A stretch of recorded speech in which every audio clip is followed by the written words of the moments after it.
So in New York City from 2004 to 2012, there was a study that found that in New York City, the police would do what's called stop and frisk.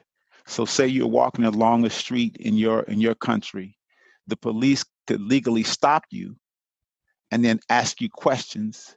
And if they were concerned and thought you had a weapon, they could then frisk you, right? So it's called stop and frisk. And what the study showed was that white men were stopped maybe 250 times per thousand population. Hispanic men were stopped 375 times per thousand population, and Black men were stopped nearly 1,000 times per thousand population. Now imagine this for a moment.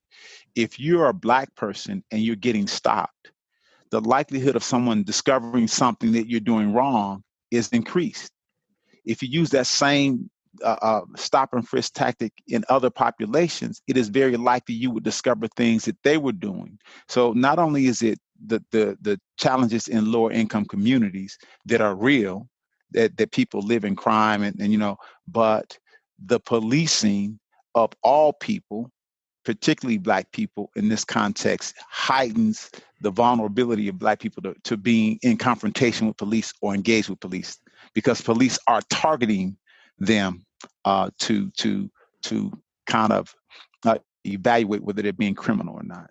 So you have the lower income communities create where these conditions exist, but then you have police who are over policing or mass policing, and then sending those folks to jail.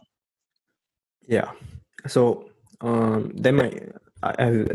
thank for what you said. I've been thinking, why do you think such policies are put forward in the first place? Is it because the policies makers innately have this view that they want to see Blacks as a threat and trying to weed the bad ones out? Or do you think it's because the police officers themselves, if you were to give them the free roam to frisk anyone they want, they would psychologically frisk a Black man more over than a white man, for example? Yeah. So I think this is part of the point about the institutional racism, that some police officers may have prejudice and may operate with the stereotypes that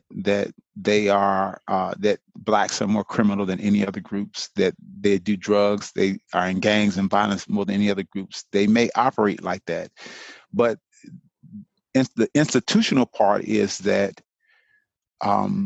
that police departments, right, are as policies are focused on those populations. So that's very different than you saying, hey, that guy, he's Black, he might have a weapon, I need to check him.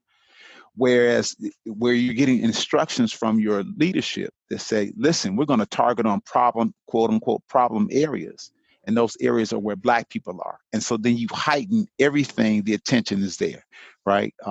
And so I think that it's a combination of both of those things that create this particular dynamic where Black men in particular, but also women are suffering under this kind of oppression in that context. Because I would imagine actually the policy itself,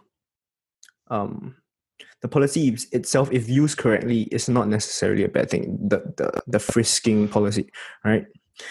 But the fact that you frisk, there's a type of discrepancy when you frisk more Black people than white people. That's where the situation and the problem arises. Right. I think the other point too was that the stop and frisk policy may be a good policy, I think, in very particular contexts, but the reality was that they were stopping and frisking people, and 80% of the people, like 70 to 80% of the people weren't doing anything wrong. So it was literally people stopping people who aren't doing anything. So there's no evidence that people have been able to identify that does in fact reduce crime. Right. So this policy itself may be useful in some contexts, but it doesn't necessarily mean that it reduces crime.